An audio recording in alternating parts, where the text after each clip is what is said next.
Welcome back to Binas learning class. ഇന്ന് നമ്മൾ 7ാം ക്ലാസ്സിലെ സോഷ്യൽ സയൻസിൻ്റെ ഓണപരീക്ഷയുമായിട്ട് ബന്ധപ്പെട്ട കുറച്ച് ക്വസ്റ്റ്യൻ ആൻസറുകളാവും. നിങ്ങളെ പ്രധാനപ്പെട്ടത് നോക്കി കുറച്ച് ക്വസ്റ്റ്യൻ ആൻസറുകളാണ്. ഇതുവരെ പഠിക്കാത്ത കുട്ടികൾക്ക് ഇത് കണ്ടാൽ മതി, ഒരുവിധ മാർക്ക് മേടിക്കാൻ പറ്റത്തക്ക പ്രധാനപ്പെട്ടത് നോക്കി കുറേ ക്വസ്റ്റ്യൻ ആൻസറുകളാണ്. അപ്പോൾ എങ്ങനെയാണ് ക്വസ്റ്റ്യനകത്തിലെ മോഡൽ എന്ന് നോക്കാം. നിങ്ങൾക്ക് എപ്പോഴും സോഷ്യൽ സയൻസിൽ ആക്ടിവിറ്റി 1, ആക്ടിവിറ്റി 2, ആക്ടിവിറ്റി 3 എന്നും പറഞ്ഞാൽ, അതായത് പ്രവർത്തനം 1, പ്രവർത്തനം 2 മലയാളം മീഡിയക്കാർക്ക് കേട്ടോ, അങ്ങനെയാണ് എപ്പോഴും ക്വസ്റ്റ്യൻ ചോദിക്കുന്നത്. ഇപ്പം ഇംഗ്ലീഷ് മീഡിയക്കാരാണെങ്കിൽ ആക്ടിവിറ്റി 1 കണ്ടേ, ഇങ്ങനെ കണ്ടോ, ഇങ്ങനെയാണ് ക്വസ്റ്റ്യൻ തരുന്നത്. ഫസ്റ്റ് നോക്കിക്കേ, എ ബ്രാഞ്ച്, ഞാൻ ഇംഗ്ലീഷ് മീഡിയക്കാരനെ ആദ്യമേ പറയാം. A branch separated from the parent plant after sprouting roots is shown in the picture. നോക്കിക്കേ, അതിനകത്തുള്ളൊരു പിക്ചർ തന്നിട്ടുണ്ട്. Name the method of producing new plantlet in these manner. The step for producing new plantlet in these manner are given below. Arrange in the correct order. കണ്ടോ, ഇവർ കുറേ തന്നിട്ടുണ്ട്. എന്നിട്ട് സീനിൽ write down any 2 merits of producing പ്ലാന്റ്ലെറ്റ് in these manor. ഇങ്ങനെയാണ് question തരുന്നത്. ഇത് വല്ലതും കണ്ടിട്ട് നിങ്ങൾക്ക് മനസ്സിലാവുന്നുണ്ടോ? നിങ്ങളെ ഈ സംഭവം ഇങ്ങനെയാണ് തരുന്നത്. അതായത് നിങ്ങൾ ലെയറിങ് പഠിച്ചിട്ടുള്ളവർക്ക് ഇത് കാണുമ്പോഴേ മനസ്സിലാവും, ഈ പടം കാണുമ്പോഴേ നിങ്ങൾക്ക് മനസ്സിലാവും. കാരണം ഒന്നാമത്തെ ചാപ്റ്ററിനകത്തിൽ നമുക്ക് അതുമായിട്ട് ബന്ധപ്പെടാനുണ്ടോ, ലെയറിങ് കണ്ടിട്ടുണ്ടോ, പതിവയ്ക്കൽ ഈ പടമാണ് കൊടുത്തിരിക്കുന്നത്. കണ്ടോ ഈ പടം. അപ്പം ഇങ്ങനെ ഒരെണ്ണം മാത്രം തരുമ്പോൾ നിങ്ങൾ ആലോചിക്കണം നമ്മളിത് പഠിച്ചിട്ടുണ്ടോ. കണ്ടോ ലെയറിങ് കണ്ടിട്ടുണ്ടോ, കണ്ടോ, ഇത് ആ സംഭവം. പക്ഷെ അവരിത് എന്താണ് ലെയറിങ് എന്നും പറഞ്ഞ് ഒരിക്കലും നേരിട്ട് നിങ്ങളോട് ചോദിക്കത്തില്ല. എന്തെങ്കിലുമൊക്കെ ഒരു ട്വിസ്റ്റ് കാണും അല്ലേ. എന്താണ് ലെയറിങ്? നോക്കിയേ, A branch separated from the parent. ഇതിൻ്റെ മലയാളം ഉണ്ടോ നിങ്ങളേണ്ടേ? നോക്കിക്കേ, അതായത് മാതൃസസ്യത്തിൽ, കണ്ടോ മലയാളം മീഡിയം കണ്ടോ, മാതൃസസ്യത്തിൽ വെച്ച് വേര് മുളപ്പിച്ച ശേഷം മുറിച്ച ഒരു കൊമ്പിൻ്റെ ചിത്രം. അതാണ് നമുക്ക് ഈ തന്നിരിക്കുന്ന പടം, ഈ തന്നേക്കുന്ന പടം. ഇനി ഇത്തരത്തിലൊരു പുതിയ സസ്യങ്ങൾ ഉൽപ്പാദിപ്പിക്കുന്ന രീതിയുടെ പേര് ആദ്യം ചോദിച്ചാൽ, name the method of producing new plantlet in these manner. ഇത്തരത്തിൽ പുതിയ സസ്യങ്ങൾ ഉൽപ്പാദിപ്പിക്കുന്ന രീതിയുടെ പേരെന്താണ്? എന്താ? ലെയറിങ് കേട്ടോ. അപ്പോൾ ഒരു മാർഗ്ഗമാണ് അതിന് ചോദിക്കുന്നത്. ഇതിൻ്റെ ആൻസർ നമ്മൾ എഴുതണ്ട. ഇങ്ങനെ ഒരു പടം തന്നിട്ട് ഇങ്ങനെ വന്നിട്ട് ഇതിൻ്റെ പേരെന്താണ്? The layering. മലയാളംകാർക്ക് അറിയാം, ഇംഗ്ലീഷ് മീഡിയക്കാർക്ക് എന്താ നിങ്ങൾ ലെയർ. ഇതിൻ്റെ ആൻസർ ഞാൻ എഴുതിയിട്ടുണ്ട്, ലെയറിങ്, അതായത് പതിവയ്ക്കൽ. The step for producing new plantlet in these manner are. ഇനി ഇതിൻ്റെ സ്റ്റെപ്പായിട്ട് നിങ്ങൾ എഴുതണം. ലെയറിങ് എങ്ങനെയാവും നിങ്ങൾ അതെങ്ങനെയൊക്കെയാണ് ഒരു തൈച്ചെടി ഉണ്ടാക്കുന്ന രീതി എങ്ങനെയൊക്കെയാണ് മനസ്സിലായോ? അത് ഓർഡർ തെറ്റിച്ചാണ് നിങ്ങൾക്ക് തരുന്നത്. നിങ്ങളത് ഓർഡറിലാക്കണം. നിങ്ങൾക്ക് തന്നേക്ക് നോക്കി, cut the branch and plant it inside the soil, cover with a polythene bag, peel off the bark in the circular shape, select a branch of the plant from which plantlet is to be produced, cover the peeled off part with wet mixture of coconut fibre and soil. ഇങ്ങനെ തന്നിരിക്കുന്നത്. ഇതിനെ നിങ്ങൾ എന്ത് ചെയ്യുക, correct ഓർഡറിലാക്കുക. എന്ന് വെച്ചാൽ ആദ്യം നമ്മൾ ഏതാ ചെയ്യേണ്ടത്? ഇവിടെ ചുമന്ന അക്ഷരത്തിൽ എഴുതിയിട്ടേക്കുന്നതാണ് കറക്റ്റ്. ആദ്യം ചെയ്യേണ്ടത് എന്താണ്? ഒന്നാമത് select a branch of the plant from which plantlet is to be produced. ഇംഗ്ലീഷുകാരൻ നോക്കിക്കോണേ കേട്ടോ. മലയാളത്തിൽ ഞാനിപ്പോൾ അപ്പുറത്ത് പറഞ്ഞുതരാം. എല്ലാത്തിൻ്റെയും മലയാളം ഇംഗ്ലീഷും ഉണ്ട്.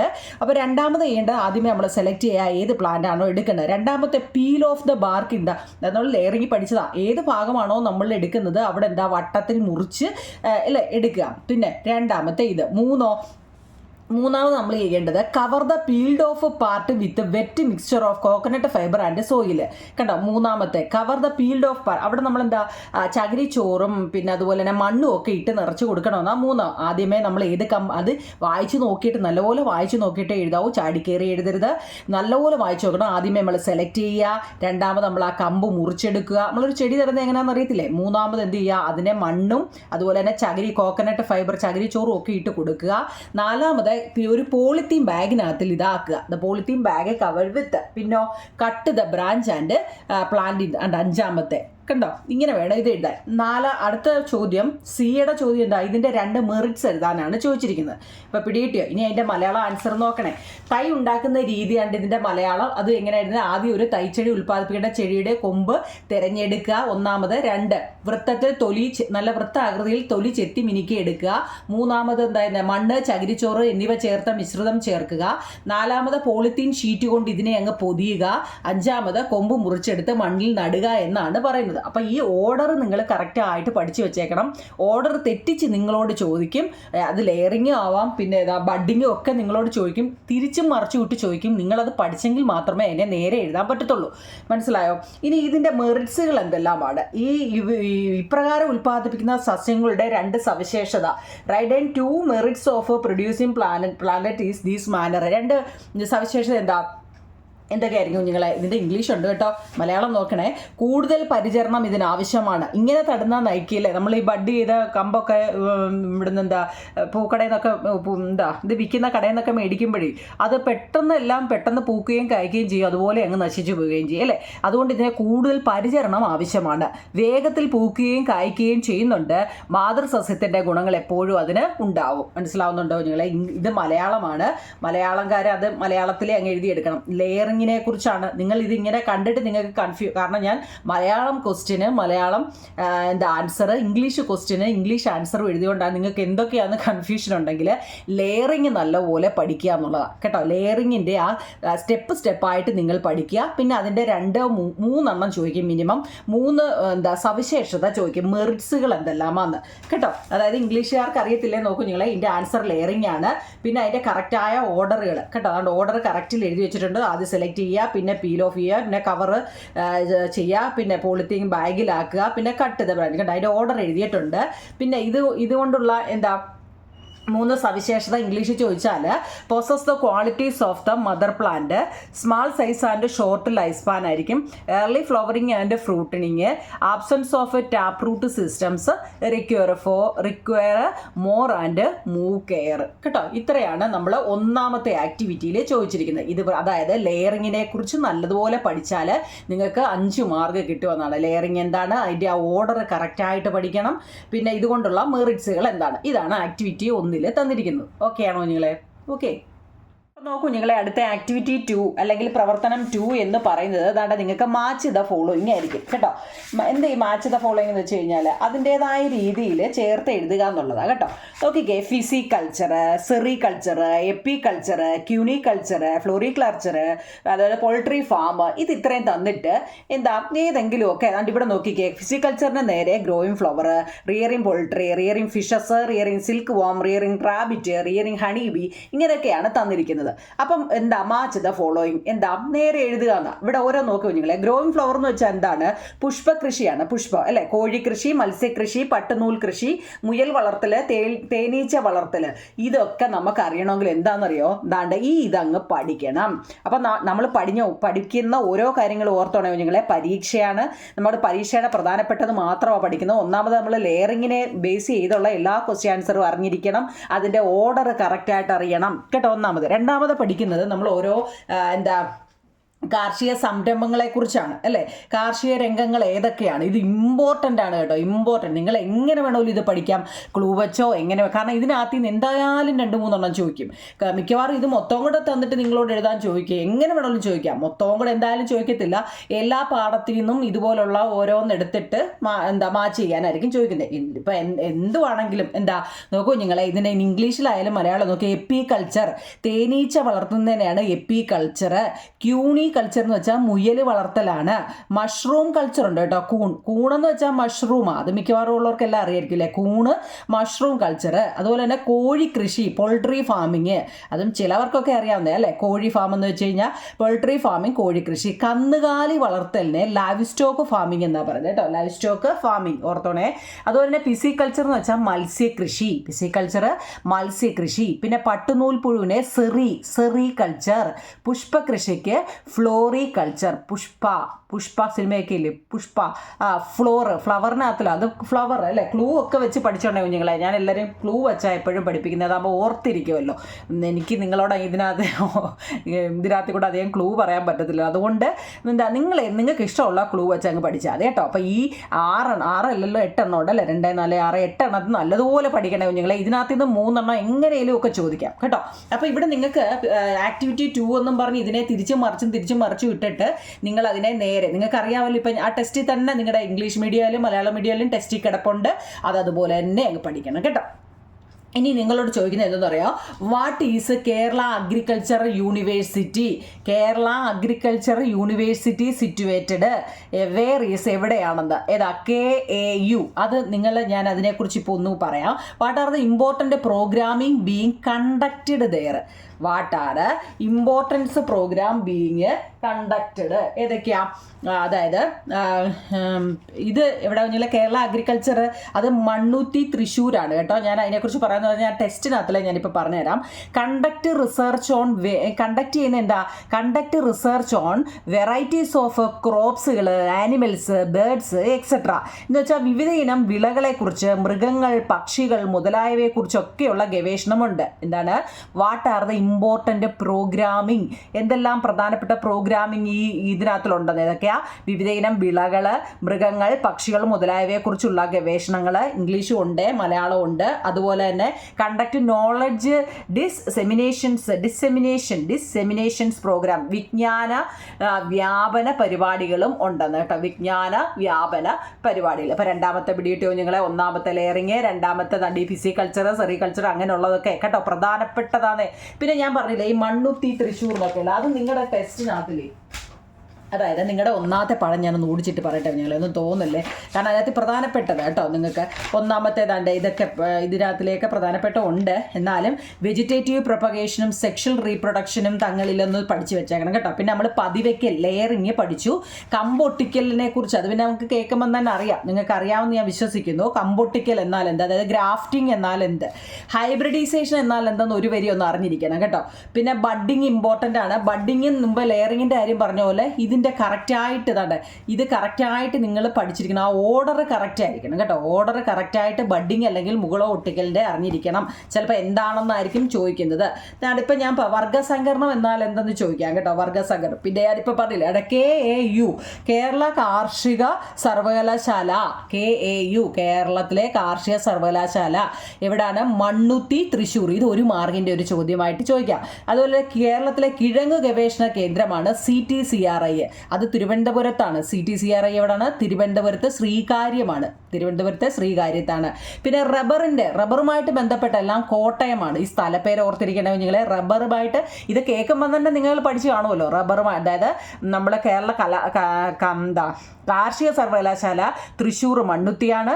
പിന്നെ നമ്മുടെ കിഴങ്ങ് വർഗ്ഗങ്ങളുമായിട്ട് ബന്ധപ്പെട്ടതെല്ലാം തിരുവനന്തപുരം ശ്രീകാര്യമാണ്. റബ്ബറുമായിട്ട് ബന്ധപ്പെട്ടത് കോട്ടയമാണ്. ക്ലൂ ഓർത്ത് വെച്ചോണേ. പിന്നെ തോട്ടവിളകൾ, ബാക്കി വിളകളൊക്കെ എന്താ? കാസർഗോഡാണ്. അത് തെങ്ങും കവുങ്ങും കൊക്കോ അങ്ങനെയൊക്കെ വരുന്ന തോട്ടവിളകൾ എന്നാണ് പറയുന്നത്. അതെല്ലാം എവിടാണ്? കാസർഗോഡാണ് കേട്ടോ. പിന്നെ നിങ്ങൾ ഏറ്റവും പ്രധാനപ്പെട്ടതാണ് ഞാനീ പറയുന്നത്. പിന്നെ ഏറ്റവും പ്രധാനപ്പെട്ട ഈ ജൈവവളവും രാസവളവും തമ്മിലുള്ള വ്യത്യാസം എന്താവും നിങ്ങളെ? ഇത് ഇമ്പോർട്ടൻ്റ് ആട്ടോ. ജൈവവളവും രാസവളവും, കെമിക്കൽ ഫെർട്ടിലൈസറില്ലേ, രാസവളവും പിന്നെന്താ ജൈവവളവും തമ്മിലുള്ള വ്യത്യാസം അല്ലേ? കെമിക്കലും ബയോഡൈവേഴ്സിറ്റി അല്ലേ? ജൈവ വസ്തുക്കളിൽ നിന്ന് ലഭിക്കുന്നു, ഇത് രാസവസ്തുക്കൾ ഉപയോഗിച്ച് വ്യാവസായികമായി നിർമ്മിക്കുന്നു. കൂടുതൽ അളവിൽ വേണ്ടിവരും, കുറഞ്ഞ അളവിൽ മതി. മണ്ണിന് ദോഷമല്ല. അമിതമായ ഉപയോഗം മണ്ണിനെ ഘടനയെ നശിപ്പിക്കുന്നു. ഒരു നിശ്ചിത ഘട്ടം മാത്രമായി നിലനിൽക്കാൻ കഴിയില്ല. ആവശ്യമുള്ള ഘടകം മാത്രം നൽകുക. ഇത് ഞാൻ ഓടിച്ചിട്ട് പറയുന്നത് നമ്മൾ നേരത്തെ ഓൾറെഡി ഇതിൻ്റെ ഇംഗ്ലീഷ് മലയാളം ഒക്കെ ഇട്ടതായതുകൊണ്ട് പ്രധാനപ്പെട്ടവ മാത്രം നിങ്ങൾക്ക് ഇനി എക്സാം അല്ലേ, ഒരാഴ്ച ഇല്ല അല്ലേ. പിന്നെ അതുപോലെ തന്നെ കീടനാശിനികൾ എത്ര വിധമുണ്ട്? കീടനാശിനി 2 വിധമുണ്ട്. ഏതൊക്കെയാ? രാസ കീടനാശിനിയുമുണ്ട്, ജൈവ കീടനാശിനിയുമുണ്ട്. രാസ കീടനാശിനികൾ രാസവസ്തുക്കൾ ഉപയോഗിച്ച് നിർമ്മിക്കുന്നതാണ് രാസ കീടനാശിനികൾ അല്ലേ. അപ്പോൾ അതിൻ്റെ നേരെ പാണ്ട് ഇവിടെ കൊടുത്തിട്ടുണ്ടോ നിങ്ങളെ? ഇനി അത്രയും. അതേപോലെ പുകയില കഷായങ്ങൾ ഉണ്ടാക്കുന്നത് എങ്ങനെയാണ്? പിന്നെ ഇത് കറക്റ്റായിട്ട് അറിയണേ കുഞ്ഞുങ്ങളെ. ഈ ഒന്നാമത്തെ ചാപ്റ്ററിൽ ഏറ്റവും പ്രധാനപ്പെട്ടതാണ് ഞാൻ ഈ പറഞ്ഞത്. ഇത് കറക്റ്റായിട്ട് പഠിച്ചിരിക്കണം കേട്ടോ. അപ്പോൾ ഒന്നാമത്തെ പാഠം അത്രയേ ഉള്ളൂ കുഞ്ഞുങ്ങളെ. നമ്മളപ്പോൾ ആക്ടിവിറ്റി 2 വരെ നോക്കിയായിരുന്നു. ഇനി ആക്ടിവിറ്റി 3 നോക്കാം. ആക്ടിവിറ്റി 3 നോക്കിയ കുഞ്ഞുങ്ങളെ നടേ. അതായത് certain terms related with electricity is given below. Define electric sources, electric circuit, switch. പിന്നെ how do the electric source used in a clock and that in a emergency lamp differ? Which one will you select for home, filament lamp or electric bulb? Why? അതായത് ഒന്നാമത്തെ ഒരു ക്ലോക്കിലും emergency ലാമ്പിലും ഉപയോഗിക്കുന്ന വൈദ്യുത സ്രോതസ്സുകളുടെ വ്യത്യാസം എന്താണ്? വീടുകളിൽ ഫിലമെൻ്റ് ലാമ്പ്, LED ബൾബുകൾ, ഇവയിൽ ഏതാണ് നമ്മൾ തിരഞ്ഞെടുക്കുന്നത്? ഇത് ഇത്രയേ ഉള്ളൂ നിങ്ങളെ. ഇത് ഒരു ആക്ടിവിറ്റിയാണ്. ഇത്രയുമാണ് അതിൻ്റെ ക്വസ്റ്റ്യൻ. കണ്ടോ, ഇത് ഇത്രയുമാണ്. അതിൻ്റെ ക്വസ്റ്റ്യൻ. അപ്പോൾ നമ്മൾ നമ്പർ ഇട്ട് എങ്ങനെ എഴുതുമെന്ന ഒന്നാമത് വെച്ച് ഇലക്ട്രിക് സോഴ്സ് എന്താണ്, ഇലക്ട്രിക് സർക്യൂട്ട് എന്താണ്, സ്വിച്ച് എന്താണ്, എന്താവും നിങ്ങൾ ഇതൊക്കെ. The device that provide electricity are called electric sources. എന്താണ് ഇലക്ട്രിക് സോഴ്സ്?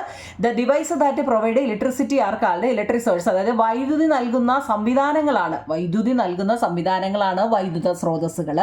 അങ്ങനെയാണെങ്കിൽ രണ്ട് ഇലക്ട്രിക് സർക്യൂട്ട് എന്താണ്? Electric circuit is an arrangement that passes electricity from electric sources to a device. ഇതെല്ലാം നമ്മൾ പഠിച്ചത് ഓർമ്മയുണ്ടോ? വൈദ്യുത സ്രോതസ്സുകളിൽ നിന്നും ഉപകരണത്തിലേക്ക് വൈദ്യുതി കടന്നു പോകുന്നതിനുള്ള സംവിധാനമാണ് വൈദ്യുത സർക്യൂട്ട്. ഇനി എന്താണ് switch? Switch is a device used to make circuit closed or open with required. Circuit അടഞ്ഞതോ തുറന്നതോ ആക്കി മാറ്റാനുള്ള ഒരു ഉപകരണമാണ് സ്വിച്ച്. അപ്പൊ സ്വിച്ച് എന്നാൽ എന്താണ് അല്ലെ? സ്വിച്ച് എന്താണ്, ഇലക്ട്രിക് സർക്യൂട്ട് എന്താണ്, പിന്നെന്താ ഇലക്ട്രിക് സോഴ്സ് എന്താണ്? ഇത് മൂന്നിന്റെ ഇംഗ്ലീഷും മലയാളവും എഴുതിയിട്ടിട്ടുണ്ട്, പഠിക്കണേ. പിന്നെ നമ്മളോട് ചോദിച്ച ചോദ്യം എന്താ നിങ്ങളെ? How do the electric source used in അതിന്റെ നമ്പരൊക്കെ നോക്കണേ. ഒന്നാമത്തേൻ്റെ ഇതായിരുന്നു നമ്മളിപ്പോൾ എഴുതിയത്. രണ്ട്, ഹൗ ഡു ദ, എപ്പോഴും ക്വസ്റ്റ്യൻ ഇങ്ങനെ വരും കേട്ടോ, അതെപ്പോഴും ഓർത്തോണേ. How do the electric sources used in a clock and okay.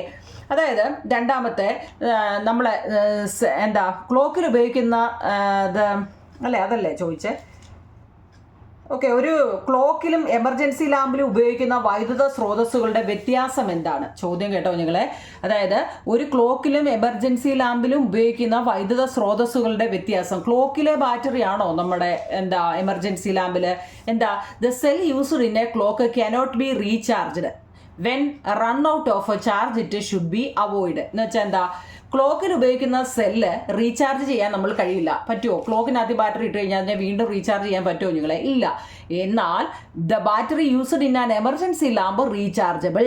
It can be recharged and used again and again. എന്നാൽ എമർജൻസി ലാമ്പിലെ ബാറ്ററി റീചാർജ് ചെയ്യാൻ പറ്റും എന്നാ പറയുന്നത്. അപ്പം ക്ലോക്കിലെ ബാറ്ററിയും എമർജൻസി ലാമ്പിലെ ബാറ്ററിയും തമ്മിലുള്ള വ്യത്യാസമാണ് നമ്മൾ പഠിച്ചത്. അപ്പം ആക്ടിവിറ്റി 3 എന്താണ്? ഇലക്ട്രിക് സോഴ്സ് എന്താണ്? ഇലക്ട്രിക് സർക്യൂട്ട് എന്താണ്? സ്വിച്ച് എന്താണ്? പിന്നെ ചോദിച്ചേക്കുന്നത് നമ്മുടെ വൈദ്യുതി ക്ലോക്കിലും എമർജൻസി ലാമ്പിലും ഉപയോഗിക്കുന്ന വൈദ്യുത സ്രോതസ്സുകളുടെ വ്യത്യാസം എന്താണ്? പിന്നെ വീടുകളിൽ ഫിലമെന്റ് ലാമ്പ്, LED ബൾബ്, ഇവയിൽ ഏതാണ് നിങ്ങൾ തിരഞ്ഞെടുക്കുന്നത്? ഏതാ തിരഞ്ഞെടുക്കുക? ഫിലമെന്റ് ലാമ്പ് എന്ന് വെച്ചാൽ ഏതെന്ന് അറിയോ നിങ്ങൾ? നമ്മുടെ സാധാരണ ബൾബ് ഉണ്ടല്ലോ, മഞ്ഞ വെട്ടമുള്ള, ലൈറ്റ് മഞ്ഞ വെട്ടമുള്ള, അതാണോ നമ്മളിപ്പോൾ ഇന്നത്തെ കാലത്ത് എല്ലാവരും ഉപയോഗിക്കുന്നത്? അതോ LED ബൾബുകളാണോ?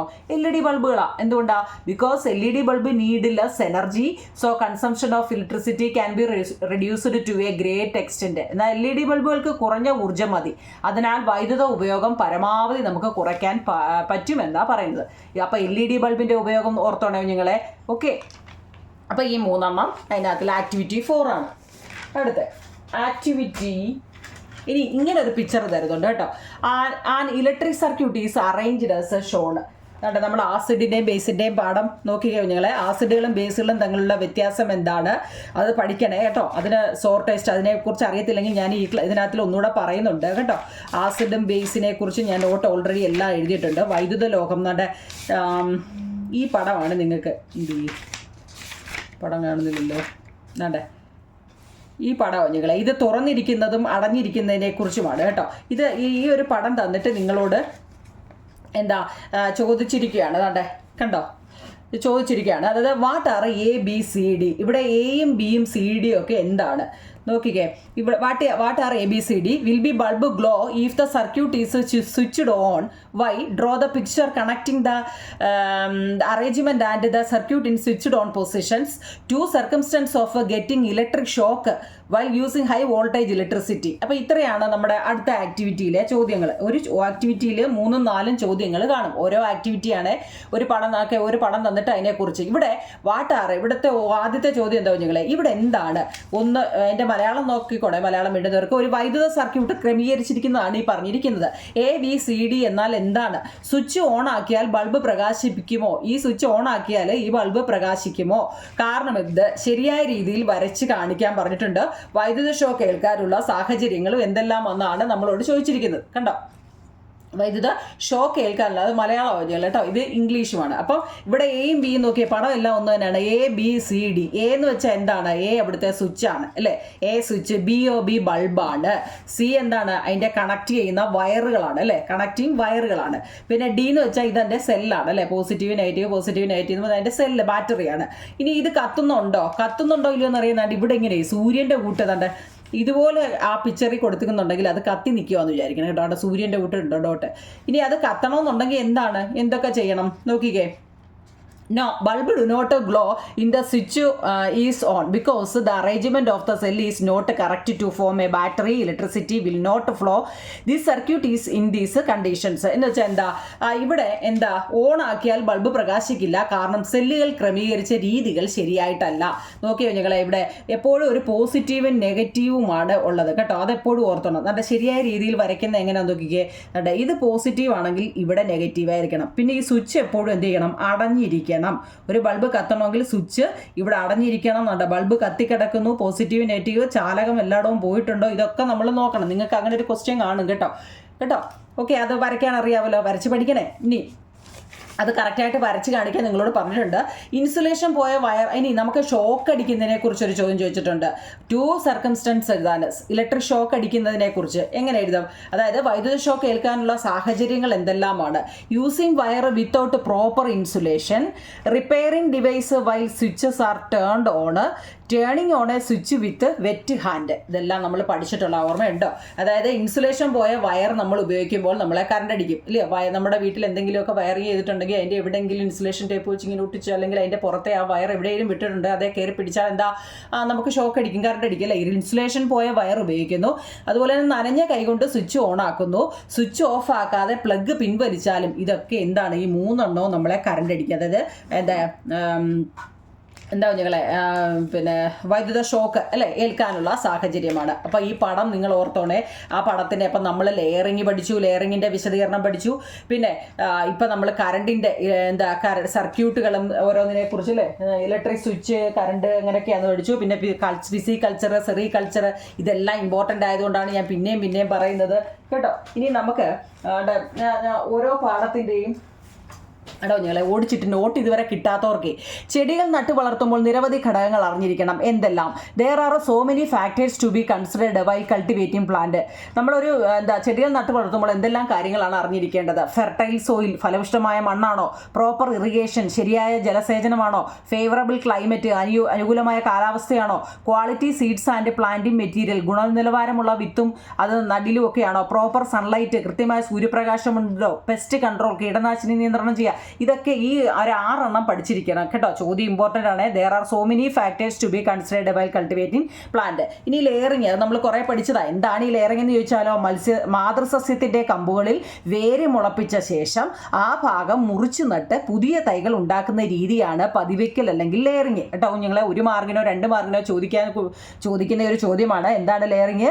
Layering is the practice of producing plantlet by cutting and planting the stem of a mother plant after generating root from it. Okay ആണോ? അടുത്ത അതിൻ്റെ ആ സ്റ്റെപ്പ് നല്ലപോലെ അറിഞ്ഞിരിക്കണേ, എങ്ങനെയൊക്കെയാണ് ചെയ്യുന്നത്. എന്താണ് വെജിറ്റേറ്റീവ് പ്രൊപ്പഗേഷൻ? ഒരു സസ്യത്തിൻ്റെ കായിക ഭാഗങ്ങളായ വേര്, തണ്ട്, ഇല, ഭൂകാണ്ഡം എന്നിവയിൽ നിന്ന് പുതിയ തൈകൾ ഉണ്ടാകുന്ന പ്രക്രിയയാണ് കായിക പ്രജനനം. ഇത് അലൈംഗിക പ്രത്യുൽപാദനമാണ്. വിത്തുകൾ ഉണ്ടാകുന്നത് ലൈംഗിക പ്രത്യുൽപാദനത്തിലൂടെ മാത്രമാണ്.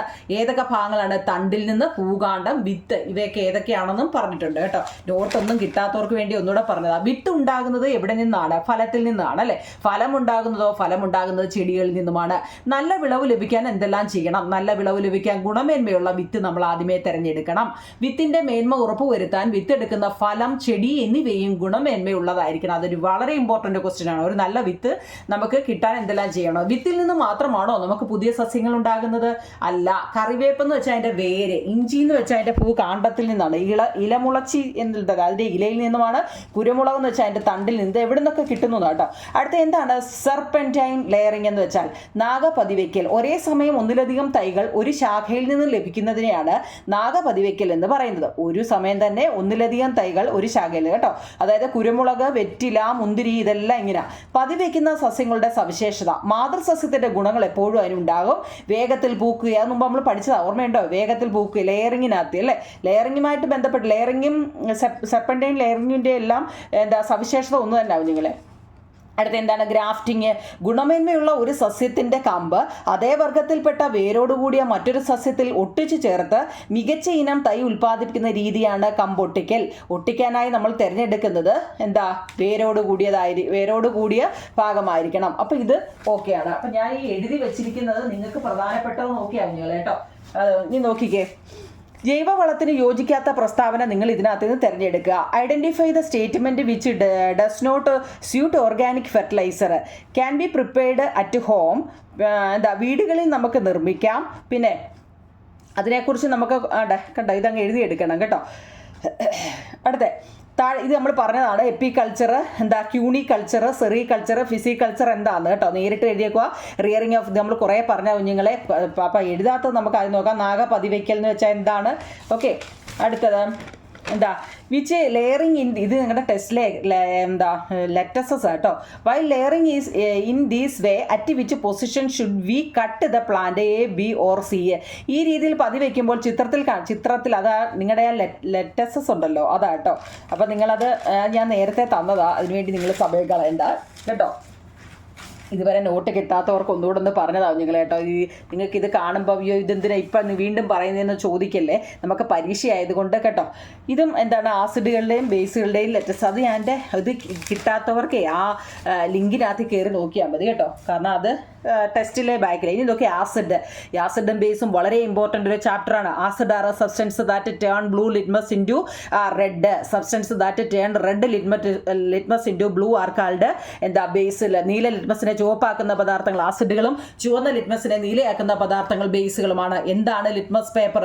മരങ്ങളിലും പാറകളിലും മറ്റും പറ്റിപ്പിടിച്ചു വളരുന്ന സസ്യവിഭാഗമായ ചിലയിനം ലൈക്കണുകളുടെ സത്തിൽ നിന്ന് നിർമ്മിക്കുന്ന ചായമാണ് ലിറ്റ്മസ്. ഇത് നിറമാറ്റം വഴി പദാർത്ഥങ്ങളുടെ സ്വഭാവം തിരിച്ചറിയാൻ സഹായിക്കുന്നു. ലൈക്കണുകളുടെ സത്ത് കടലാസിൽ പുരട്ടി ലിറ്റ്മസ് പേപ്പറും വെള്ളത്തിൽ ലയിപ്പിച്ച് ലിറ്റ്മസ് ലായനിയും ഉണ്ടാക്കുന്നു. നീല, ചുവപ്പ് നിറത്തിലുള്ള ലിറ്റ്മസ് പേപ്പറുകളും ലായനികളും സ്കൂൾ ലബോറട്ടറികളിൽ ലഭ്യമാണ് എന്നാ പറയുന്നത്. അപ്പം മലയാളത്തിന്റെ നോട്ട് കിട്ടാത്തവർ എഴുതണേ. അടുത്ത നോക്കി, ഏതെല്ലാം ദ്രാവകങ്ങളാണ് നീല ലിറ്റ്മസിനെ ചുവപ്പാക്കുക? ഇതൊക്കെ പരീക്ഷയ്ക്ക് ചോദിക്കുന്നുണ്ടാണ് നിങ്ങളെ വീണ്ടും കാണിക്കുന്നത്. ഏതെല്ലാം ദ്രാവകങ്ങളാണ് നീല ലിറ്റ്മസിനെ ചുവപ്പാക്കുന്നത്? Which liquid turned blue litmus into red? Lemon juice, നാരങ്ങ നീര്, ബട്ടർ മിൽക്ക്, മോര്, വിനീഗർ, ടമറിൻ്റെ വാട്ടർ, പുളിവെള്ളം. ഇതിൻ്റെ ഇംഗ്ലീഷാണ്, ഇംഗ്ലീഷിൻ്റെ മലയാളമാണ് കുഞ്ഞുങ്ങളെ ഇത് കേട്ടോ. ഏതെല്ലാം ദ്രാവകങ്ങളാണ് നീല ലിറ്റ്മസിനെ ചുവപ്പാക്കുന്നത്? ഈ 4 നീലയെ ചുവപ്പാക്കുന്നതാണ്. ഏതെല്ലാം ദ്രാവകങ്ങളാണ് ചുവപ്പ് ലിറ്റ്മസിനെ നീലയാക്കുന്നത്? Which liquid turned red litmus into blue? Soap water, baking soda, lime water. സോപ്പ് വെള്ളം, അപ്പക്കാരലായനി, ചുണ്ണാമ്പ് വെള്ളം. ആസിഡും ബേസും തമ്മിലുള്ള ഡിഫറൻസ് ഉറപ്പായിട്ടും ചോദിക്കും. ആസിഡ് എന്ന് വെച്ചാൽ പുളിവെള്ളം, നാരങ്ങാനീര്, വിനാഗിരി, മോര്. ബേസ് എന്ന് വെച്ചാൽ ചുണ്ണാമ്പ് വെള്ളം, സോപ്പ് വെള്ളം, തെളിഞ്ഞ ചാരവെള്ളം, അപ്പക്കാരലായനി, ഇവയെല്ലാം ബേസുമാണ്. ആസിഡും ബേസും തിരിഞ്ഞു പോകല്ലേ കുഞ്ഞുങ്ങളെ. അടുത്ത എന്താണ് ഇൻഡിക്കേറ്റർ എന്നാൽ നിറമാറ്റത്തിലൂടെ ആസിഡിനെയും ബേസിനെയും തിരിച്ചറിയാൻ സഹായിക്കുന്ന പദാർത്ഥങ്ങളാണ് സൂചകങ്ങൾ അല്ലേ. ഇൻഡിക്കേറ്ററിന്റെ മലയാളം സൂചകങ്ങൾ. നിറമാറ്റത്തിലൂടെ ആസിഡിനെയും ബേസിനെയും തിരിച്ചറിയാൻ സഹായിക്കുന്ന പദാർത്ഥങ്ങളാണ് സൂചകങ്ങൾ. ലിറ്റ്മസ് പേപ്പർ ഒരു സൂചകമാണ്. Indicator are a substance that help to identify acid and base by changing their colour. Litmus paper is ആണ് ഇൻഡിക്കേറ്റർ. ആസിഡുകളുടെ സ്വഭാവവും ബേസുകളുടെ സ്വഭാവവും ഉറപ്പായിട്ടും ചോദിക്കുന്നതാണ്. പുളി രുചിയുണ്ട്, അതായത് സോർ ടേസ്റ്റ്. നീല ലിറ്റ്മസിനെ ചുവപ്പാക്കുന്നു. Not slippery. ഈ 3 എഴുതിക്കോണേ കേട്ടോ. പുളിരുചി സോർ ടേസ്റ്റ് ആണ്. നീല ബ്ലൂ ലിറ്റ്മസിനെ റെഡാക്കുന്നു. അതുപോലെ തന്നെ നോട്ട് ഇത് തെന്നത്തില്ല കേട്ടോ, വഴുവഴുപ്പില്ല. Not slippery. എന്നാൽ ഇതിന്റെ നേരെ ഓപ്പോസിറ്റ് ആയിട്ട് കാരരുചിയുണ്ട്, അതായത് ആൽക്കലൈൻ കേട്ടോ, ആൽക്കലൈൻ ടേസ്റ്റ് ആണ്. ചുവന്ന ലിറ്റ്മസിനെ നീലയാക്കുന്നു. ഇതിന് സ്ലിപ്പറി ആണെന്ന് വെച്ചാൽ വഴുവഴുപ്പുണ്ട്. ഓക്കെ ആണോ നിങ്ങളെ? ഏതൊക്കെ വസ്തുക്കളാണ് ആസിഡിന്റെ സൂചകമായിട്ട് ഉപയോഗിക്കുന്നത്? Which substance can be used as indicator of acid? നീല ലിറ്റ്മസും മീഥൈൽ ഓറഞ്ചും. Methyl orange. ബേസിന്റെ സ്വഭാവമായി ഉപയോഗിക്കുന്ന which substance can be used as indicator of ബേസോ? റെഡ് ലിറ്റ്മസും ഫീനോഫ്താലിൻ, മീഥൈൽ ഓറഞ്ചും. ഇതൊക്കെ നമ്മളെ എഴുതിയതും പഠിച്ചതും ഒക്കെയാ കേട്ടോ. അടുത്ത നമ്മൾ കഴിക്കുന്ന ഭക്ഷണത്തിൽ അടങ്ങിയിരിക്കുന്ന ആസിഡുകൾ ഏതെല്ലാം, അത് മാച്ച് ദ ഫോളോയിങ്ങിന് ചോദിക്കുന്നതാണ് കേട്ടോ. ഇപ്പൊ മോര്, തൈര് അതിൽ ലാക്റ്റിക് ആസിഡാണ്, വിനാഗിരിക്കകത്തിൽ അസറ്റിക് ആസിഡാണ്, നാരങ്ങയ്ക്കകത്തിൽ സിട്രിക് ആസിഡാണ്, വാളൻപുളി അല്ലെ ടമറിൻറ്റിനകത്തിൽ എന്താ ടാർട്ടാറിക് ആസിഡാണ്, ആപ്പിളിനകത്തിൽ മാലിക് ആസിഡ്, നെല്ലിക്കകത്തിൽ അസ്കോർബിക് ആസിഡ്, തക്കാളിക്കകത്തിൽ ഓസ്കാലിക് ആസിഡ്. ഇതിൻ്റെയൊക്കെ പേരറിയാമോ നിങ്ങളെ? Buttermilk, curd lactic acid, വിനീഗറിനകത്ത് acetic acid, lemon citric acid, പിന്നെ ടമറിൻ്റെ അല്ലെ വാളൻപുളി turmeric acid, apple malic acid, gooseberry ascorbic acid, tomato oxalic acid. Okay, soap, അപ്പക്കാരം ഇവയുടെ രുചി എന്താണ്? ഇവയ്ക്കെല്ലാം കാരരുചിയാണ്. ഇവയിലെല്ലാം ബേസ് അടങ്ങിയിരിക്കുന്നു. കാരണം എല്ലാ ബേസുകൾക്കും കാരരുചിയാണ്. എഴുതിക്കോണേ. എന്താ? All acid have sour taste, all base have alkaline taste. ഏറ്റവും പ്രധാനപ്പെട്ട 2 വരിയാണ് കേട്ടോ. അടുത്ത നമ്മൾ പറഞ്ഞത് പാല് തൈരാകുന്നതിൻ്റെ ഓർമ്മയുണ്ടോ നിങ്ങളെ? പാല് തൈരാകുന്നത് എങ്ങനെയാ? പാല് തൈരാക്കി മാറ്റുന്നതിന് തിളപ്പിച്ചാറ്റിയ പാലിൽ ഒരൽപ്പം തൈര് അല്ലെങ്കിൽ ഉറ ഒഴിക്കുന്നു അല്ലെ. തൈരിൽ ലാക്ടോബാസിലസ് എന്ന ബാക്ടീരിയ അടങ്ങിയിട്ടുണ്ട്. ഇത് ഓർത്തോണേ, തൈരിനകത്തിൽ എന്താ അടങ്ങിയെന്ന് ചോദിച്ചാൽ എന്താ? ലാക്ടോബാസിലസ് എന്ന ബാക്ടീരിയ. ഇവ പാലിൽ നിന്നും പോഷണം നടത്തുന്നതിന്റെ ഫലമായി ലാക്റ്റിക് ആസിഡ് ഉണ്ടാകുന്നു. ലാക്റ്റിക് ആസിഡാണ് തൈരിന് പുളി നൽകുന്നത്. ലബോറട്ടറിയിൽ ഉപയോഗിക്കുന്ന ആസിഡുകൾ, ഉറപ്പായിട്ടും ചോദിക്കുന്ന ലാബിലൊക്കെ ഉപയോഗിക്കുന്ന ആസിഡുകൾ: hydrochloric acid, HCl, nitric acid കേട്ടോ, സൾഫ്യൂരിക് ആസിഡ്, അസറ്റിക് ആസിഡ്. ഈ 3 ആസിഡിന്റെ ഒരു 2-3 ആസിഡിന്റെ പേര് പഠിച്ചേക്കണേ. ലബോറട്ടറികളിൽ ഉപയോഗിക്കുന്ന ആസിഡ്. ഇനി ബേസുകൾ എന്തെല്ലാമാണ്? Calcium hydroxide, sodium hydroxide, potassium hydroxide. ഇതെന്താ? ബേസ് ആണ്. അടുത്ത രാസവസ്തുക്കൾ കൈകാര്യം ചെയ്യുമ്പോൾ സ്വീകരിക്കേണ്ട മുൻകരുതലുകൾ എന്തെല്ലാം? What are the precautions to be taken while handling chemicals? നമ്മുടെ ഇത് ഇമ്പോർട്ടൻ്റ് കേട്ടോ. ശരീരഭാഗങ്ങളിൽ വീഴാതെ നോക്കണം. Be careful not to fall on body part. കൈ കൊണ്ട് തൊടരുത്. Do not touch with hand. മണത്തു നോക്കാൻ പാടില്ല. Do not smell, do not taste. രുചിച്ചു നോക്കാനും പാടില്ല. ഇത് ഇമ്പോർട്ടൻറ്റുകൾ മാത്രമേ ഞാൻ എഴുതിയിട്ടുള്ളൂ. ചില കമൻറ്റ് ഞാൻ കണ്ടായിരുന്നു നിങ്ങളെ ആ ക്വസ്റ്റ്യനിൽ. അപ്പം ഉള്ളതിൽ പ്രധാനപ്പെട്ടത് നോക്കി മാത്രമേ ഞാൻ എഴുതിയിട്ടുള്ളൂ കേട്ടോ. ആസിഡുകൾ ഒരു അപകടകാരികളാണെന്ന് പറയുന്നത് എന്തുകൊണ്ടാണ്? വീര്യം കൂടിയ ആസിഡുകൾക്ക് ജലാംശം വലിച്ചെടുക്കാനും താപം പുറത്തുവിടാനും കഴിവുണ്ട്. അവ ശരീരത്തിൽ വീണാൽ പൊള്ളലേൽക്കുന്നു. How are acid dangerous? Acid dangerous എന്ന് പറയാൻ കാര്യം എന്താണ്? Strong acid have the ability to absorb water and release heat. They cause burn if they get on the body. എഴുതിയെടുക്കണേ നിങ്ങളെ, വെറുതെ നോക്കിയിരിക്കല്ലേ. ആസിഡുകൾ ശരീരത്തിൽ വീണാൽ നൽകേണ്ട പ്രഥമ ശുശ്രൂഷകൾ എന്തെല്ലാമാണ്? ആസിഡുകൾ ശരീരത്തിൽ വീണാൽ പൊള്ളലുണ്ടാകുന്നു. പൊള്ളലേറ്റ ഭാഗത്ത് തണുത്ത വെള്ളം കുറേ സമയം ഒഴിക്കുകയാണ് അതിൻ്റെ പ്രഥമ ശുശ്രൂഷ. ഇത് കേൾക്കുമ്പോൾ തന്നെ നിങ്ങൾക്ക് ഇതെല്ലാം സത്യം പറഞ്ഞാൽ മനസ്സിലാവില്ലേ? നിങ്ങളിരുന്ന് ഇത് കേൾക്കുന്ന നേരം കൊണ്ട് അച്ഛനും അമ്മയല്ല എനിക്കൊന്നും അവരെല്ലാം ഈ ക്വസ്റ്റ്യൻ ആൻസർ പഠിച്ചു കാണുന്നത്. ആസിഡുകൾ ശരീരത്തിൽ വീണാൽ പൊള്ളലുണ്ടാകുന്നു.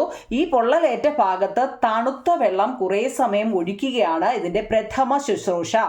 ഗുരുതരമായ ഉണ്ടായാൽ നമ്മൾ ആശുപത്രിയിൽ ചികിത്സ തേടണം.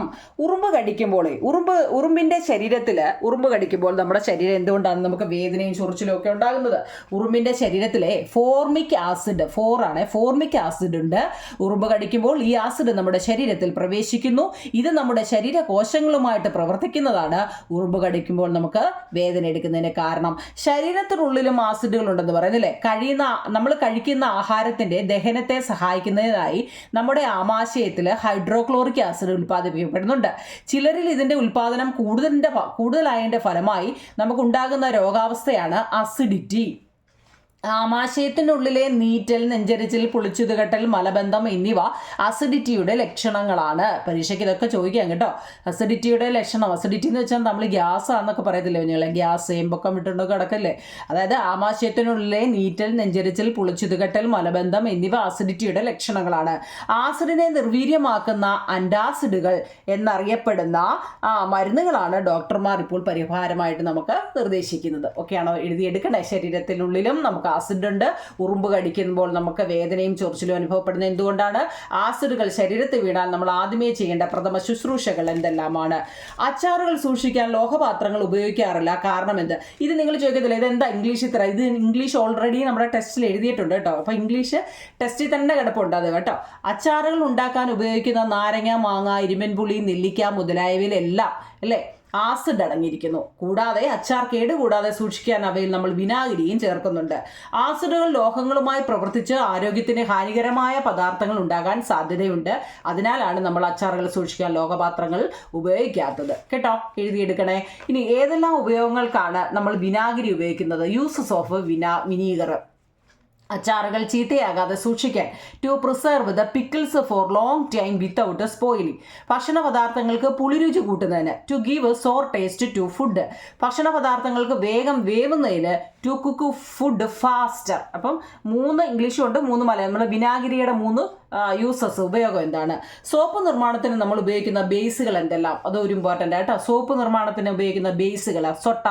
ഈ ബേസ് എപ്പോഴും ഹൈഡ്രോക്ലോറിക് ആസിഡ് എന്ന് വരും കേട്ടോ. ഹൈഡ്രോക്ലോറിക് ആസിഡ് എന്നൊക്കെ എപ്പോൾ കേട്ടാലും ഏത് ഹൈഡ്രോക്ലോറിക് ആസിഡ് വന്നാലും അത് ബേസ് ആണ്. Sodium hydroxide, potassium hydroxide. മരുന്നുകൾ ഉപയോഗിക്കുന്നതിനുള്ള ബേസുകളാണ് ഏതാ? Aluminium ഹൈഡ്രോക്സൈഡും magnesium ഹൈഡ്രോക്സൈഡും. ഒക്കെയാണോ? എഴുതിയെടുത്ത് കാണുമെന്ന് വിശ്വസിക്കുന്നത്. കാരണം ഞാനിത് നേരത്തെ ലിങ്ക് ഇട്ടതാണ്, പരീക്ഷ ആയതുകൊണ്ട് ഒന്നും കൂടെ ഒന്ന് റിവിഷൻ ചെയ്തതേ ഉള്ളൂ. ആസിഡുകളുടെ ഉപയോഗം, യൂസസ്. അസറ്റിക് ആസിഡ്, ആസിഡുകളുടെ ഉപയോഗം. അസറ്റിക് ആസിഡ് എന്തിനാണ്? വിനാഗിരിയായിട്ട് നമ്മൾ ഉപയോഗിക്കുന്നു അസറ്റിക് ആസിഡ്. ഫോമിക് ആസിഡ് എന്ന് വെച്ച് കഴിഞ്ഞാൽ റബ്ബർ പാല് കട്ടിയാവാൻ വേണ്ടി ഉപയോഗിക്കുന്ന ആസിഡാണ് ഫോമിക് ആസിഡ്.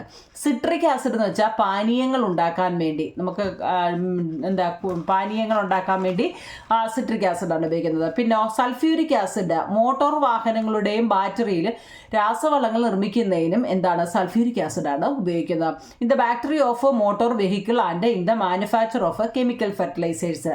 പിന്നെ നൈട്രിക് ആസിഡ് എന്തിനാ? രാസവളം, പെയിന്റ്, ചായം എന്നിവ നിർമ്മിക്കാൻ. To make fertilisers, paint, dye ഇവയൊക്കെ ഉപയോഗിക്കാൻ നൈട്രിക് ആസിഡാണ് ഉപയോഗിക്കുന്നത്. പിന്നെ ടാനിക് ആസിഡ് ഉണ്ട്. ടാനിക് തുകല്, മഷി എന്നിവ നിർമ്മിക്കാൻ ടാനിക് ആസിഡാണ്. കാർബോണിക് ആസിഡ് എന്താണ്? കാർബോണിക് ആസിഡ് സോഡ വാട്ടർ, പാനീയങ്ങൾ എന്നിവ നിർമ്മിക്കാൻ. To make soda water and artificial drink. English Malayalam ഒക്കെ എഴുതിയിട്ടുണ്ടാവും നിങ്ങൾ കേട്ടോ. ഞാനിത് ഇത്ര ഇപ്പോഴും എന്തിനാണ് വായിക്കുന്നത് വെച്ചാൽ അടുത്ത ആഴ്ച നമ്മുടെ എക്സാം ആയതുകൊണ്ടാണ്. ഇതുവരെ എഴുതാത്തവർക്കും നോട്ട് കിട്ടാത്തവർക്കും ഒക്കെ ഉപകാരമാവട്ടെ എന്ന് കരുതിയാണ് ഞാനിതിപ്പോഴും പറയുന്നത് കേട്ടോ. അടുത്തത് ബേസുകളുടെ ഉപയോഗം. ആസിഡും ബേസും ആയതേ ഉള്ളൂ. ബേസുകളുടെ ഉപയോഗം എന്ന് വെച്ചാൽ യൂസസ് ഓഫ് ബേസ് നമ്മുടെ ടെസ്റ്റിൽ ഓൾറെഡി തന്നിട്ടുണ്ടോ നിങ്ങൾ കേട്ടോ. സോപ്പ് നിർമ്മിക്കുന്നത് അതൊക്കെ നമ്മൾ പറയായിരുന്നു. മനുഷ്യൻ്റെ ആമാശയത്തിൽ ഉൽപ്പാദിപ്പിക്കപ്പെടുന്ന ആസിഡാണ് ഹൈഡ്രോക്ലോറിക് ആസിഡ്. നെല്ലിക്കയിൽ അടങ്ങിയിരിക്കുന്ന ആസിഡാണ് അസ്കോർബിക് ആസിഡ്. നാരങ്ങയിൽ അടങ്ങിയിരിക്കുന്നത് സിട്രിക്, തൈരിൽ ലാക്റ്റിക്, വിനാഗിരിയിൽ നേർത്ത അസറ്റിക് ആസിഡ്. ആൽക്കലിയിൽ ഫീനോഫ്താലിൻ്റെ നിറം പിങ്ക് ആണ്. പതിമുഖ വെള്ളത്തിൽ ആസിഡിൻ്റെ സാന്നിധ്യത്തിലുള്ള നിറമാണ് മഞ്ഞ. പിന്നെ ഇത് ഓർത്തോണം, നാരങ്ങ സിട്രിക് ആസിഡാണ്, ആപ്പിള് മാലിക് ആസിഡാണ്, പുളി ടാർട്ടാറിക് ആണ്, തക്കാളി ഓസ്കാലിക് ആസിഡാണ്. അത് കറക്റ്റായിട്ട് പഠിക്കണം കേട്ടോ, വരച്ചിട്ടിട്ടുണ്ട് കേട്ടോ. ഇതൊക്കെ ഇമ്പോർട്ടൻ്റ് ആണ് കുഞ്ഞുങ്ങളെ. എല്ലാ ആസിഡുകൾക്കും എന്തുണ്ട്? എല്ലാ ആസിഡുകൾക്കും പുളിരുചിയുണ്ട്. എല്ലാ ബേസുകൾക്കും കാരരുചിയുമുണ്ട്. ഉറുമ്പിൻ്റെ ശരീരത്തിലുള്ള ആസിഡ് ഫോർമിക് ആസിഡാണ്. ഏറ്റവും ഭാരം കുറഞ്ഞ വാതകം ഹൈഡ്രജൻ ആണ്. ഹൈഡ്രജൻ ഓക്സിജനുമായിട്ട് പ്രവർത്തിക്കുമ്പോൾ ജലം ഉണ്ടാകുന്നു. ആസിഡുകൾ ലോഹങ്ങളുമായിട്ട് പ്രവർത്തിക്കുമ്പോൾ ഹൈഡ്രജൻ ഉണ്ടാകുന്നു. കത്തുന്ന വാതകം ഹൈഡ്രജനാണ്. നീല ലിറ്റ്മസിനെ ചുവപ്പാക്കുന്ന പദാർത്ഥങ്ങൾ ആസിഡുകളാണ്. ചുവന്ന ലിറ്റ്മസിനെ നീലയാക്കുന്ന പദാർത്ഥങ്ങൾ ബേസുകളാണ് കേട്ടോ. ഇത് റഫായിട്ടൊന്ന് അറിഞ്ഞിരിക്കേണ്ട കാര്യമാണ്. ഇങ്ങനെയൊക്കെ ഏതെങ്കിലുമൊക്കെ ഓരോ മാർക്കിൻ്റെ ചോദ്യം വരാം.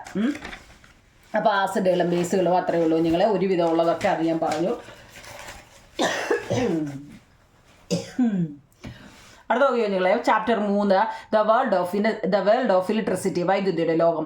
Y do with usually do to get light when there is a power failure. രാത്രിയിൽ വൈദ്യുതി ഇല്ലാതാകുമ്പോൾ വെളിച്ചം ലഭിക്കാൻ നാം സാധാരണയായിട്ട് എന്തെല്ലാമാണ് ചെയ്യുന്നത്?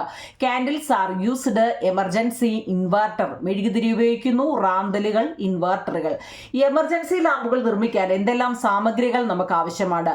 What things are needed to make an emergency lamp? Battery, bulb, LED module, connecting വയറുകൾ, switch, stand. Battery, LED wire, switch, stands. വൈദ്യുതി എവിടെ നിന്നൊക്കെയാണ് നമുക്ക് ലഭിക്കുക? Where do we get electricity from? റിമോട്ടിനകത്തിലാണെങ്കിൽ ഡ്രൈ സെല്ല്, ക്ലോക്കിനകത്തിൽ ഡ്രൈ സെല്ലാണ്. മൊബൈലിൽ ബാറ്ററിയാണ്, എമർജൻസി ലാമ്പിലും ബാറ്ററിയാണ്. അയൺ ബോക്സിനകത്തിൽ AC, mains main power supply എന്നാണ് കേട്ടോ. അടുത്തത്, വൈദ്യുത സ്രോതസ്സുകൾ എന്നാൽ എന്താണ്? sources of electricity. Electric cell generate, solar cells etc. are the device that provide electricity. Devices that provide electricity are termed as sources of electricity. വൈദ്യുതി നൽകുന്ന സംവിധാനങ്ങളാണ് വൈദ്യുത സ്രോതസ്സുകൾ. ഉദാഹരണത്തിന് വൈദ്യുത സെല്ലുകൾ, ജനറേറ്ററുകൾ, സോളാർ സെല്ലുകൾ. എന്താണ് വൈദ്യുത സെല്ലുകൾ എന്നാൽ? രാസോർജം വൈദ്യുതോർജമാക്കി മാറ്റാൻ കഴിയുന്ന സംവിധാനമാണ് വൈദ്യുത സെല്ലുകൾ. രാസോർജത്തെ വൈദ്യുത ഊർജ്ജമാക്കി മാറ്റാൻ കഴിയുന്ന സംവിധാനമാണ് വൈദ്യുത സെല്ലുകൾ. ഇവയിൽ വൈദ്യുതോർജ്ജം രാസോർജ്ജമായി സംഭരിച്ചിരിക്കുന്നു. നാം ഉപയോഗിക്കുമ്പോൾ രാസോർജ്ജം വൈദ്യുതോർജ്ജമാക്കി മാറ്റുന്നു. Electric cells are a device that can convert chemical energy into electrical energy. ഈ electrical energy is stored as a chemical energy in them. These chemical energy is converted into electrical energy when we use them. ഇത് എഴുതിയെടുത്തിട്ട് പഠിക്കണം. ഇതിൻ്റെ മലയാളവും ഇംഗ്ലീഷും ഉണ്ട്. എഴുതിയെടുത്ത് പഠിക്കണം കുഞ്ഞുങ്ങൾ കേട്ടോ. വൈദ്യുത സെല്ലുകളെ കുറിച്ചാണ്. അടുത്ത, എന്താണ് ബാറ്ററി? ബാറ്ററി എന്നാൽ a battery is an arrangement made by connecting more than one cell into a single unit. ഒന്നിലധികം സെല്ലുകൾ ഗ്രൂപ്പായി ഘടിപ്പിച്ച് നിർമ്മിക്കുന്ന സംവിധാനമാണ് ബാറ്ററി. ക്ലോക്ക്, മൊബൈൽ ഫോൺ എന്നീ ഉപകരണങ്ങൾ ഉപയോഗിക്കുന്ന വൈദ്യുത സെല്ലുകൾ തമ്മിലുള്ള വ്യത്യാസം മുമ്പേ ഞാൻ പറഞ്ഞായിരുന്നു. മുമ്പ് പറഞ്ഞ ഏതായിരുന്നു? ക്ലോക്കിലും നമ്മുടെ എമർജൻസി ലാമ്പിൻ്റെ ആയിരുന്നു അല്ലേ. ക്ലോക്കിലെ സെല്ലുകൾ നമ്മൾ ഉപയോഗിക്കുന്നു. പ്രവർത്തനരഹിതമായാൽ നമ്മൾ എന്ത് ചെയ്യുന്നു? അത് പിന്നെ ഉപയോഗിക്കാൻ കഴിയില്ല. നമ്മൾ പുതിയ സെല്ലാണ് ഉപയോഗിക്കുന്നത്. പക്ഷേ മൊബൈൽ ഫോണോ ഓരോ വട്ടവും ചാർജ് ചെയ്യുമ്പോൾ മൊബൈലിൻ്റെ ബാറ്ററി എടുത്ത് കളയുവാണോ ചെയ്യുന്നത്? അല്ല. മൊബൈൽ ഫോൺ ബാറ്ററി നമ്മൾ എന്ത് ചെയ്യുന്നു? വീണ്ടും ചാർജ് ചെയ്ത് ഉപയോഗിക്കുന്നുണ്ട് അല്ലേ. ബാറ്ററിയിലെ ചാർജ് കുറഞ്ഞാൽ അവ റീചാർജ് ചെയ്ത് നമ്മൾ ഉപയോഗിക്കുന്നു. A cell in a clock cannot be used again when its charge is completely used up, but the battery in mobile phone can be recharged and used again and again അല്ലേ. വീണ്ടും വീണ്ടും നമ്മൾ charge ചെയ്ത് ഉപയോഗിക്കുന്നുണ്ട്. Okay, എന്താണ് rechargeable cell എന്ന് വെച്ചാൽ? Charge ചെയ്യുന്നത് അല്ലേ. അതായത് മൊബൈൽ ഫോണ്, ലാപ്ടോപ്പ്, ലൈറ്റുകൾ, വാഹനങ്ങൾ, ഇപ്പോൾ പുതിയ വാഹനങ്ങളെല്ലാം ഉണ്ട് അല്ലേ ചാർജ് ചെയ്ത് കൊടുക്കുന്നത്. അപ്പോൾ നിങ്ങൾക്ക് ഇഷ്ടമുള്ള മൂന്നാളത്തിൻ്റെ പേര് കൊടുക്കാം. അങ്ങനെയാണെങ്കിൽ നോൺ ചാർജബിളോ? റേഡിയോ. ഇപ്പോൾ റേഡിയോ പറയാൻ പറ്റത്തില്ല അല്ലേ. ക്ലോക്ക്, വാച്ച്, റിമോട്ട് ഇതെല്ലാം എന്താ നോൺ റീചാർജബിൾ ആണ്. ഇപ്പോൾ അതും പറയാൻ പറ്റത്തില്ല അല്ലേ. വാച്ചും റേഡിയോയും ഒക്കെ ഇപ്പോൾ ചാർജബിൾ ആണ്. അപ്പോൾ അടുത്ത LED. നിങ്ങൾക്ക് ഇഷ്ടമുള്ള ഏതെങ്കിലുമൊക്കെ 2-3 കൊടുക്കാം കേട്ടോ. LED കുറിച്ച് മുമ്പ് നമ്മൾ പറഞ്ഞതാണ്. LED ഫുൾ ഫോം എന്ന് വെച്ചാൽ ലൈറ്റ് എമിറ്റിംഗ് ഡയോഡ്. LED ഉപയോഗത്തെക്കുറിച്ച് എപ്പോഴും അറിഞ്ഞിരിക്കണം കേട്ടോ. ഗ്രേറ്റർ എനർജി സേവ്, ഏതെങ്കിലും ഒരു 4 പോയിന്റ് കറക്റ്റായിട്ട് പഠിച്ചിട്ട് പറഞ്ഞ LED കുറിച്ച്. Greater energy savings, longer LED life span, reduced environmental impact, priceless ആണ്. LED കുറഞ്ഞ ഊർജ്ജം മതി, കൂടുതൽ കാലം ഇത് ഈട് നിൽക്കുന്നു, പ്രകൃതിക്ക് ദോഷമുണ്ടാകുന്നില്ല, ഇതിന് വിലക്കുറവാണ്. എന്താണ് ഈ LED മോഡ്യൂൾ എന്ന് വെച്ചാൽ? ഒന്നിലധികം LED ബൾബുകൾ ഒരു സ്ട്രിപ്പിൽ, നമ്മുടെ എമർജൻസി ലാമ്പും ഒക്കെ കണ്ടിട്ടുണ്ടോ നിങ്ങൾ? കുഞ്ഞു കുത്തുകുത്തായിട്ട് ഒരുപാട് ബൾബ് കൊടുത്തേക്കും നമ്മൾ അല്ലേ. LED മോഡ്യൂൾ എന്നാണ് പറയുന്നത് കേട്ടോ. ഒന്നിലധികം LED ബൾബുകൾ ഒരു സ്ട്രിപ്പിൽ ക്രമീകരിച്ച സംവിധാനത്തിനെയാണ് LED മോഡ്യൂൾ എന്ന് പറയുന്നത്. അടുത്ത, ഇലക്ട്രിക് സർക്യൂട്ട് എന്നാൽ അത് നമ്മൾ പറഞ്ഞതാ വൈദ്യുത സ്രോതസ്സിൽ നിന്നും ഉപകരണങ്ങളിലേക്ക് വൈദ്യുതി കടന്നു പോകുന്നതിനുള്ള ക്രമീകരണമാണ് വൈദ്യുത സർക്യൂട്ട്. അതായത് electric circuit is an arrangement that passes electricity from an electric sources to a device. അടഞ്ഞ സർക്യൂട്ടും തുറഞ്ഞ സർക്യൂട്ടും അത് ഇമ്പോർട്ടൻ്റ് ആണ്. മുമ്പ് നമ്മൾ പടം വരച്ച് നിങ്ങളത് ചോദിച്ചിട്ടുണ്ട്. Closed circuit and open circuit എന്ന് വെച്ച് കഴിഞ്ഞാൽ a circuit is a closed one if it is a complete. If the circuit is not complete it is an open circuit. Electric device can work only in a closed circuit. ഒരു circuit പൂർത്തിയായിട്ടുണ്ടെങ്കിൽ നമ്മൾ മുമ്പ് പറഞ്ഞല്ലോ എന്തൊക്കെ വേണം? അതിൻ്റെ ചാലകങ്ങൾ വേണം, അതിന് ബാറ്ററി വേണം, അതിൻ്റെ സ്വിച്ച് വേണം, അതിന് ബൾബ് വേണം. ഇതൊക്കെ എല്ലാം കറക്റ്റായ ഓർഡറിലാണ് അറേഞ്ച്മെന്റ് ചെയ്തിരിക്കുന്നതെങ്കിൽ അത് കത്തും അല്ലേ. കറക്റ്റ് ആയിരിക്കണം. ക്ലോസ്ഡ് സർക്യൂട്ട് പൂർത്തിയായിട്ടില്ലെങ്കിൽ അത് തുറന്ന സർക്യൂട്ടാണ്, ഓപ്പൺ സർക്യൂട്ടാണ് അല്ലേ. അടഞ്ഞ സർക്യൂട്ടിൽ മാത്രമേ എന്ത് ചെയ്യത്തുള്ളൂ? ഉപകരണങ്ങൾ പ്രവർത്തിക്കത്തുള്ളൂ. ഓക്കെ, അടുത്ത സ്വിച്ച് അല്ലേ. when use bulb and fans എന്താ കുഞ്ഞുങ്ങളെ, while we are in a room then are the circuit of the bulb and fan closed or open. അതായത് മുറിയിൽ ഇരിക്കുമ്പോൾ ബൾബും ഫാനും പ്രവർത്തിക്കാൻ ബൾബിലേക്കും ഫാനിലേക്കുമുള്ള സർക്യൂട്ട് അടഞ്ഞാണോ തുറന്നാണോ വേണ്ടത്? എങ്ങനെയായിരിക്കും? അടഞ്ഞായിരിക്കും വേണ്ടത് അല്ലേ. അടഞ്ഞെങ്കിലല്ല അത് കത്തത്തുള്ളൂ. Don't you switch off the bulb and fan when you leave the room. Now are the circuit closed or open. മുറിയിൽ നിന്നും പുറത്ത് കിടക്കുമ്പോഴേ ബൾബും ഫാനും ഓഫ് ചെയ്യാറില്ലേ?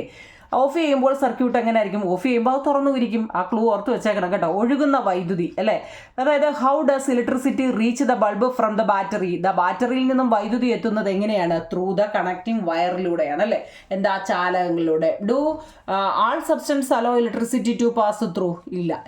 എല്ലാത്തിലും ഉണ്ടോ? ഇല്ല. Which metals conduct electricity? ഏതെല്ലാം വസ്തുക്കളാണ് വൈദ്യുതി കടത്തിവിടുന്നത്? Safety pin, steel scale, pencil, graphite, metal bangle, wet paper, copper wire. കേട്ടോ, എൻ്റെ എല്ലാം മലയാളം കൊടുത്തിട്ടുണ്ടോ? നിങ്ങൾ എന്തെങ്കിലും സംശയം ഉണ്ടെങ്കിൽ നോക്കണേ. അടുത്തത്, which materials do not conduct electricity? ഏതെല്ലാം വസ്തുക്കളാണ് വൈദ്യുതി കടത്തിവിടാത്തത്? അത് പഠിച്ചോണേ. കടത്തിവിടുന്നവയും കടത്തിവിടാത്തവയും. കടലാസ്, മരക്കഷ്ണം, കരിക്കട്ട, പ്ലാസ്റ്റിക് വള, ഇവയിലൂടെ ഒന്നും എന്താ വൈദ്യുതി കടത്തിവിടുന്നില്ല എന്നാണ് പറയുന്നത്. അടുത്ത, do not operate a switch with a wet hand, find out the reasons. നനഞ്ഞ കൈകൊണ്ട് സ്വിച്ച് പ്രവർത്തിപ്പിക്കരുത് എന്ന് പറയുന്നത് എന്തുകൊണ്ട്? മുമ്പ് നമ്മൾ പറഞ്ഞായിരുന്നു. എന്തുകൊണ്ടാണ്? We hand allow electricity to pass through, so there is a chance of getting shock. ജലത്തിൻ്റെ സാന്നിധ്യത്തിൽ ശരീരത്തിലൂടെ വൈദ്യുതി കടന്നു പോകുന്നു അല്ലേ? അതിനാൽ നമുക്ക് വൈദ്യുതാഘാതം ഏൽക്കാൻ സാധ്യതയുണ്ട് എന്നാണ് പറയുന്നത്. അടുത്തത്, എന്താണ് കണ്ടക്ടേഴ്സ്? ചാലകങ്ങൾ. Conductors are the substance that allow electricity to pass through them. Iron, gold, copper, steel, graphite, water. വൈദ്യുതി കടത്തിവിടുന്ന വസ്തുക്കളെയാണ് ചാലകങ്ങൾ എന്ന് പറയുന്നത്. ഇരുമ്പ്, സ്വർണം, ചെമ്പ്, സ്റ്റീൽ, ഗ്രാഫൈറ്റ് ഇതെല്ലാം വൈദ്യുതി കടത്തിവിടുന്നതാണ്. അത് ഇമ്പോർട്ടൻ്റ് ആണ് കുഞ്ഞുങ്ങളെ. കണ്ടക്ടറും ഇൻസുലേറ്ററും തമ്മിലുള്ള ഡിഫറൻസ് എന്താണ്? ചാലകങ്ങളും ഇൻസുലേറ്ററും തമ്മിലുള്ള വ്യത്യാസം. വൈദ്യുതി കടത്തിവിടുന്നതിനെയാണ് കണ്ടക്ടർ എന്നും വൈദ്യുതി കടത്തിവിടാത്തതിനെ ഇൻസുലേറ്റർ എന്നുമാണ് പറയുന്നത്. Insulator are the substance that do not allow electricity to pass through. Paper, plastic, cloth, rubber. നിങ്ങൾക്ക് അറിയാവുന്ന ഏതെങ്കിലും ഒരു മൂന്നാളത്തിൻ്റെ പേര് കൊടുക്കാം. Okay. Which metal is used as a conductor in wire used in our home? വീട്ടിൽ ഉപയോഗിക്കുന്ന പലതരം വയറുകളിൽ ഏത് ലോഹമാണ് ചാലകമായിട്ട് നമ്മൾ ഉപയോഗിക്കുന്നത്? ചെമ്പ് വയറാണ് കേട്ടോ. Which metals do we normally use to transmit electricity through electric line? Electric ലൈനിലൂടെ വൈദ്യുതി കടന്നു പോകുമ്പോൾ ഏത് ലോഹമാണ് സാധാരണയായി ഉപയോഗിക്കുന്നത്? അലൂമിനിയമാണ്. എന്തുകൊണ്ടാണെന്നറിയോ? അലൂമിനിയമാണ് ഉപയോഗിക്കുന്നത്. അലൂമിനിയത്തിന് എന്താ കുഞ്ഞുങ്ങളെ? ചെമ്പിന് വില കൂടുതലാണ് അല്ലേ? ഇലക്ട്രിക് ലൈനിലൂടെ വൈദ്യുതി കടങ്ങുമ്പോൾ ഏത് ലോഹമാണ് സാധാരണയായി? നമ്മൾ അലൂമിനിയാണ്. കാരണം ചെമ്പിന് ഇതിനേക്കാൾ വില കൂടുതലായതുകൊണ്ട് അത്രയും ചെമ്പ് ഉപയോഗിച്ച് കെട്ടാൻ പറ്റുമോ? ഇല്ല. അപ്പോൾ അതുകൊണ്ടാണ് കേട്ടോ. അത് ടെസ്റ്റ് കൊടുത്തിട്ടുണ്ട്. അടുത്ത, what tools do you use to make electric circuit? ഞാൻ പിന്നെ ഇപ്പോൾ ഇത് വായിക്കുന്നെങ്കിൽ നിങ്ങൾക്ക് എന്തെങ്കിലും സംശയം ഉണ്ടെങ്കിലേ ഇതിൻ്റെ എല്ലാം ഓരോ പാർട്ടായിട്ട് ഞാൻ ലിങ്ക് ഇട്ടിട്ടുണ്ട്. ഒന്നാമത്തെ പാഠം, രണ്ടാമത്തെ, മൂന്നാമത്തേന്ന് നമ്മുടെ ഈ ലിങ്കിൽ തന്നെ ഇട്ടിട്ടുണ്ട്. നിങ്ങൾക്ക് ഏതെങ്കിലും ഡൗട്ട് ഉണ്ടെങ്കിൽ അത് കയറി ഒന്നും കൂടി ഒന്ന് വിശദമായിട്ട്, ഇത് പ്രധാനപ്പെട്ട ഞാനൊന്ന് ഓടിച്ചിട്ട് വായിക്കുക, കാരണം ഒന്നും കിട്ടാത്തവർക്ക് വേണ്ടി കേട്ടോ. അപ്പോൾ എൻ്റെ ചാനലിൻ്റെ എല്ലാ ഇതും കണ്ടുകൊണ്ടിരിക്കുന്നവർക്ക് ഏതെങ്കിലും ചാപ്റ്ററിൽ ഡൗട്ട് ഉണ്ടെങ്കിൽ ആ ചാപ്റ്റർ എടുത്ത് വെച്ചിരുന്ന് കയറി കാണണം കേട്ടോ. ഇതൊന്നും കിട്ടാത്തവർക്ക്, ഇതുവരെ നോട്ടൊന്നും കിട്ടിയില്ലാത്തവർക്കും വേണ്ടിയാണ് ഇപ്പോൾ ഇത് ഫുൾ ഇടുന്നത് കേട്ടോ. What tools do you use to make electric circuit? എന്തെല്ലാം ഉപകരണങ്ങളാണ് സർക്യൂട്ടിൽ തയ്യാറാക്കാൻ നമ്മൾ ഉപയോഗിക്കുന്നത്? കട്ടിംഗ് പ്ലെയർ വേണം, സ്ട്രിപ്പർ വേണം, സ്ക്രൂ ഡ്രൈവർ വേണം, ടെസ്റ്റർ വേണം അല്ലേ? എന്തെല്ലാം സർക്യൂട്ടുകൾ തയ്യാറാക്കാൻ നമ്മൾ എന്തെല്ലാം വേണം? ഈ കട്ടിംഗ് പ്ലെയർ എന്തിനാണ്? കട്ടിംഗ് വയർ മുറിക്കാനാണ്. സ്ലിപ്പറി ഓഫ് ഇൻസുലേഷൻ കളയാൻ ഉപയോഗിക്കുന്നു സ്ലിപ്പർ. സ്ക്രൂ ഡ്രൈവർ എന്തിനാണ്? ലൈറ്റനിങ് ആൻഡ് ലൂസനിങ് സ്ക്രൂകൾ ഉറപ്പിക്കാനും ഇളക്കാനും ഒക്കെയാണ് നമ്മൾ സ്ക്രൂ ഡ്രൈവർ ഉപയോഗിക്കുന്നത്. ടെസ്റ്റർ ഉപയോഗിക്കുന്നത് ടെസ്റ്റിംഗ് ഇലക്ട്രിക് കറണ്ട്, വൈദ്യുതപ്രവാഹം പരിശോധിക്കാനാണ് നമ്മൾ ടെസ്റ്റർ. ഇതിൻ്റെ 4 ഉപയോഗം ചോദിച്ചു കഴിഞ്ഞാൽ എഴുതിക്കൊണ്ടേ നിങ്ങളെ. ഈ 4 എന്തിനാണ് ഇത് ഉപയോഗിക്കുന്നതെന്ന് അറിയണം. What are the precautions to be taken while handing electric appliance? വൈദ്യുതി ഉപകരണങ്ങൾ കൈകാര്യം ചെയ്യുമ്പോൾ എന്തെല്ലാം ശ്രദ്ധിക്കണം? Do not repair electric device with switches turn on. Switch on ആക്കി വൈദ്യുതി ഉപകരണങ്ങൾ റിപ്പയർ ചെയ്യരുത്. ഇമ്പോർട്ടൻ്റ് ആണ്. Never turn on switches with wet hand. നനഞ്ഞ കൈകൊണ്ട് സ്വിച്ചുകൾ പ്രവർത്തിക്കരുത്. Use only wire with insulation ഉള്ള വയറുകൾ മാത്രം ഉപയോഗിക്കണം. നമ്മൾ മുമ്പ് പഠിച്ച ഷോക്ക് അടിക്കാതിരിക്കുക അല്ലേ? ഇലക്ട്രിക് ഷോക്കിൻ്റെ ഒരു ക്വസ്റ്റ്യൻ ആൻസർ നമ്മൾ ആക്ടിവിറ്റിയിൽ പഠിച്ചായിരുന്നു. ഇലക്ട്രിക് ഷോക്കിനെ കുറിച്ച് ഓർമ്മയുണ്ടോ? അപ്പോൾ അതിൻ്റെ നോക്കിക്കേ, use only wire with insulation ഉള്ള വയറുകൾ മാത്രം ഉപയോഗിക്കണം. Do not operate electric device while there is a thunder and lightning. ഇടിയും മിന്നലും ഉള്ളപ്പോൾ വൈദ്യുത ഉപകരണങ്ങൾ പ്രവർത്തിപ്പിക്കരുത് കേട്ടോ. ഇത്രയും ക്വസ്റ്റ്യൻ ആൻസറുകളാണ്. പ്രിക്വേഷൻ എന്ന് വെച്ചാൽ നമ്മൾ എന്തൊക്കെ ശ്രദ്ധിക്കണം? വൈദ്യുതി ഉപകരണങ്ങൾ കൈകാര്യം ചെയ്യുമ്പോൾ എന്തെല്ലാം മുൻകരുതൽ, എന്തെല്ലാം നമ്മൾ ശ്രദ്ധിക്കണമെന്ന് കേട്ടോ. ആ 4 ഇമ്പോർട്ടൻ്റ് ആണ്. ഇമ്പോർട്ടൻ്റാ 4. Electric shock. What are the things to be done immediately to save a person who has suffered an electric shock? Shock ഏറ്റ് കിടക്കുന്ന വ്യക്തിയെ രക്ഷിക്കാൻ നാം ഉടനടി ചെയ്യേണ്ട കാര്യങ്ങൾ വളരെ ഇമ്പോർട്ടൻ്റ് ഒരു ക്വസ്റ്റ്യൻ ആൻസർ ആണ്. First things is to be disconnect the electric contact for the switch off or remove the fuse. If it is not possible separate the persons from the electric circuit using a dry wooden stick or some other good insulator. അതായത് വൈദ്യുത ബന്ധം ഒഴിവാക്കുക, ഇതിനായിട്ട് switch off ചെയ്യുക, fuse ഊരി മാറ്റുക. ഇവ സാധ്യമല്ലെങ്കിൽ ഉണങ്ങിയ മരക്കൊമ്പ് ചാലകമല്ലാത്ത മറ്റെന്തെങ്കിലും വസ്തുക്കൾ ഉപയോഗിച്ച് ഷോക്ക് ഏറ്റയാളെ തള്ളി മാറ്റുക എന്നൊക്കെയാണ് പറയുന്നത്. If breathing stop give artificial respiration. ഇനി നമ്മൾ സ്വയം ശ്വസിക്കാൻ കഴിയുന്നില്ലെങ്കിൽ കൃത്രിമ ശ്വാസം നൽകണം. ശരീരം തിരുമി ചൂടാക്കണം. Keep the body warm by massaging. ഷോക്ക് ഏറ്റ വ്യക്തിയെ ഉടനെ ഹോസ്പിറ്റലിൽ കൊണ്ടുപോകണം. Take the persons immediately to a hospitals. Generator എന്താ generator? What energy change take place in a generator. ജനറേറ്ററിൽ നടക്കുന്ന ഊർജ്ജം എന്താണ്? ഇമ്പോർട്ടൻ്റ് ആണ് കുഞ്ഞുങ്ങളെ. In a generator first chemical energy is converted into mechanical energy and then to electrical energy. ഈ എനർജിയുടെ ഒക്കെ പേര് മറന്നുപോലെ ജനറേറ്റർ ഫസ്റ്റ് എന്താ? Chemical energy is converted into mechanical energy and then electric energy. ജനറേറ്ററിൽ രാസോർജം ആദ്യം യാന്ത്രികോർജമായും പിന്നീട് വൈദ്യുതോർജമായും മാറുന്നു. ഇമ്പോർട്ടൻ്റ് ആണ് കുഞ്ഞുങ്ങളെ. ജനറേറ്ററിൻ്റെ ഒക്കെ ടെസ്റ്റ് കിടപ്പുണ്ടേ. അടുത്ത ഹൈഡ്രോ ഇലക്ട്രിക് പവർ സ്റ്റേഷൻ, ജലവൈദ്യുത നിലയം. ഞാൻ ജലവൈദ്യുത നിലയത്തിൻ്റെ ക്ലാസ് ഇട്ടില്ല എന്ന് ഞാനൊരു കമൻറ്റ് കണ്ടു. ജലത്തെക്കുറിച്ച് ഹൗ ഡു ജനറേഷൻസിൻ്റെ hydroelectric power station work. ജലവൈദ്യുത നിലയങ്ങളിലെ ജനറേറ്ററുകൾ പ്രവർത്തിക്കുന്നത് എങ്ങനെയാണ്? ജനറേറ്റർ ഇൻ അത് നിങ്ങളുടെ ടെസ്റ്റ് ഓൾറെഡി കിടപ്പുണ്ട് കേട്ടോ. ആ ഓർഡർ കറക്റ്റായിട്ട് അങ്ങ് പഠിക്കണം. എങ്ങനെയാണ് നമ്മൾ ഹൈഡ്രോ ഇലക്ട്രിക് പവർ സ്റ്റേഷൻ ചെയ്യുന്നത് കേട്ടോ. അതായത് നമ്മൾ അണ കെട്ടി ഉയരത്തിൽ നിർത്തിയ വെള്ളം താഴേക്ക് പതിക്കുമ്പോൾ ഉണ്ടാകുന്ന ഊർജ്ജം ഉപയോഗിച്ചാണ് ജലവൈദ്യുത നിലയങ്ങളിൽ ജനറേറ്ററുകൾ പ്രവർത്തിക്കുന്നത്. വെള്ളം പൈപ്പിലൂടെ കൊണ്ടുവന്നിട്ട് ജനറേറ്ററുമായി ഘടിപ്പിച്ച് ടർബൈനുകളിൽ അത് വീഴ്ത്തുന്നു. ഈ ടർബൈൻ നേരെ തിരിഞ്ഞ് ജനറേറ്റർ പ്രവർത്തിച്ച് വൈദ്യുതി ഉണ്ടാക്കുന്നു. ഈ വൈദ്യുതി ഇലക്ട്രിക് ലൈനിലൂടെ വിവിധ സ്ഥലങ്ങളിൽ എത്തുന്നു.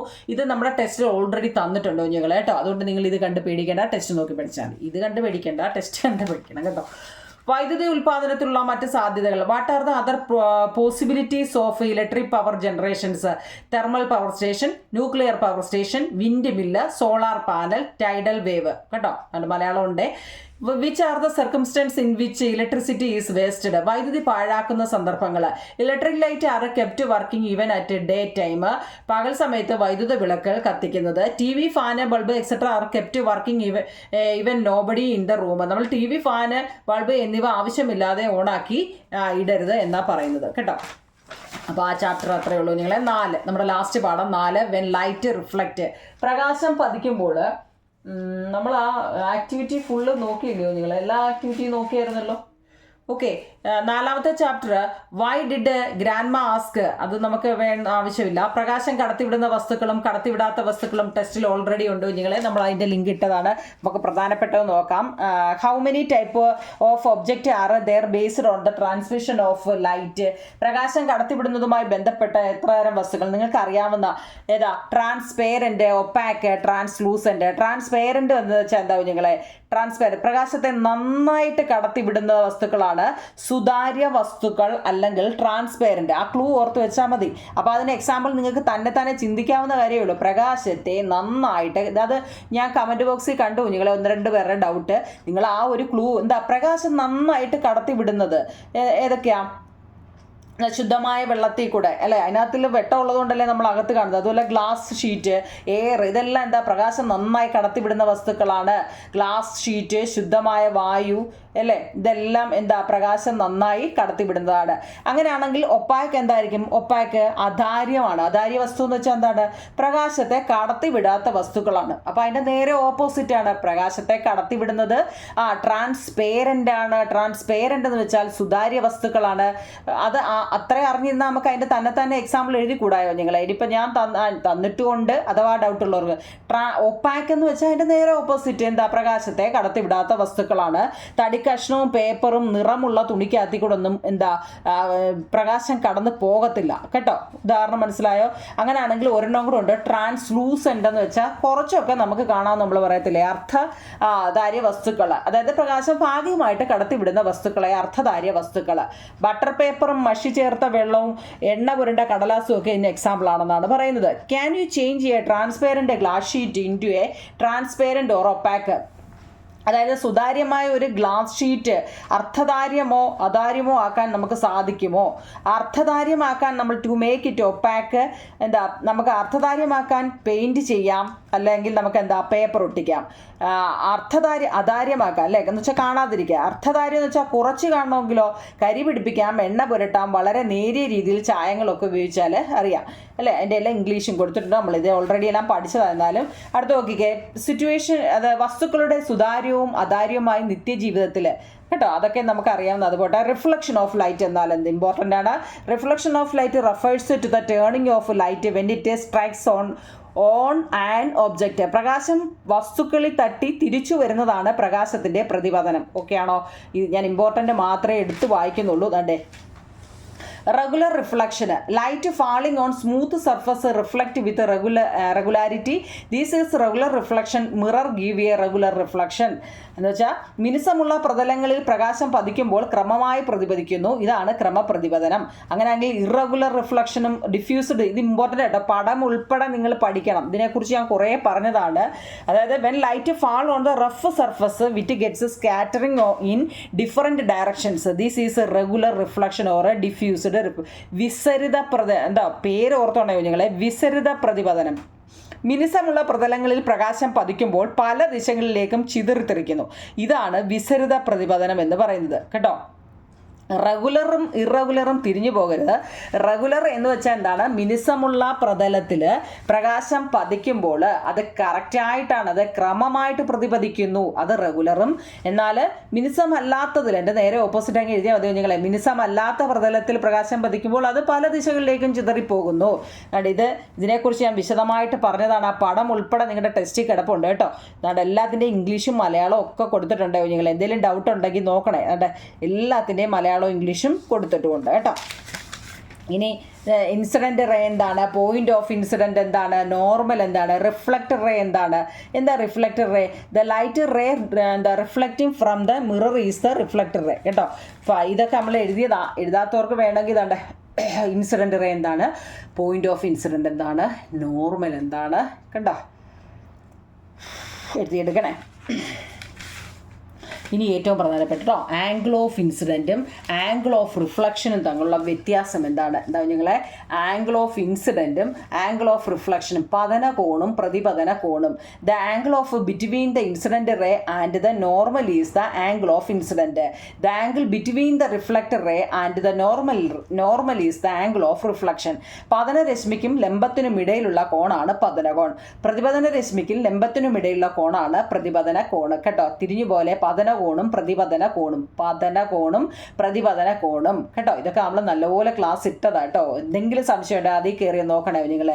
ലോസ് ഓഫ് റിഫ്ലക്ഷൻ എന്ന് വെച്ച് കഴിഞ്ഞാൽ the angle of incident and the angle of reflections are equal.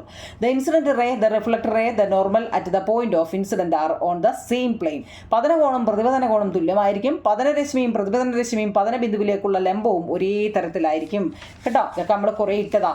നാം ഒരു വസ്തുവിനെ കാണുന്നത് എങ്ങനെ? When we see an object, when light coming from any sources of light falling on that object get reflected and reaches our eyes, but we see a sources of light when the light from it reaches our eyes directly. ഏതെങ്കിലും ഒരു പ്രകാശ സ്രോതസ്സിൽ നിന്നും വരുന്ന പ്രകാശം നമ്മുടെ വസ്തുക്കളിൽ തട്ടി പ്രതിപദിച്ച് നമ്മുടെ കണ്ണിലെത്തുമ്പോഴാണ് നാം ഒരു വസ്തുവിനെ കാണുന്നത്. എന്നാൽ പ്രകാശ സ്രോതസ്സുകളെ കാണുന്നത് അവയിൽ നിന്നുള്ള പ്രകാശം നേരിട്ട് നമ്മുടെ കണ്ണിൽ എത്തുമ്പോഴാണ്.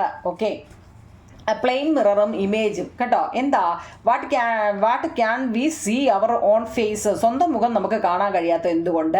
അതൊരു പിക്ചർ തരും കേട്ടോ നിങ്ങളെ. ഞാനത് എഴുതിയില്ല. നിങ്ങൾക്കൊരു പിക്ചർ തരും, ഒരു മുഖത്തിൻ്റെ പടം കൊടുത്തിട്ട് നിങ്ങൾ അതേ നോക്കിയിരിക്കുന്നതായിട്ടൊക്കെ ഒരു പടം തരും. We see object when the reflected light. നമ്മുടെ മുഖം നമുക്ക് നേരിട്ട് കാണാൻ പറ്റാത്ത എന്തുകൊണ്ടാണ്? When see object when the reflected light reaches our eyes, then light falling on our face does not reflect our eyes. പ്രകാശം പ്രതിപദിച്ച് നമ്മുടെ കണ്ണിലെത്തുമ്പോഴാണ് നാം ഒരു ഒരു വസ്തുവിനെ കാണുന്നത്. നമ്മുടെ മുഖം തട്ടി പ്രതിഫലിക്കുന്ന പ്രകാശം നമ്മുടെ കണ്ണിൽ എത്തുന്നില്ല, അതിനാൽ സ്വന്തം മുഖം നമുക്ക് കാണാൻ കഴിയുന്നില്ല. What is the device we use to see our face? മുഖം കാണാൻ വേണ്ടി നാം ഉപയോഗിക്കുന്ന ഉപകരണമാണ് മിറർ അല്ലേ. On which the surface other than the mirror can you see your face?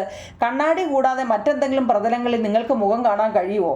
പറ്റുമല്ലോ, നല്ല അല്ലേ. സ്മൂത്ത് സ്റ്റീൽ പ്ലേറ്റിലോ അല്ലെ പ്യുവർ വാട്ടറിലോ സ്മൂത്ത് സർഫസിലോ ഒക്കെ നോക്കാമെങ്കിൽ നമ്മുടെ മുഖം നമുക്ക് കാണാൻ പറ്റും അല്ലേ.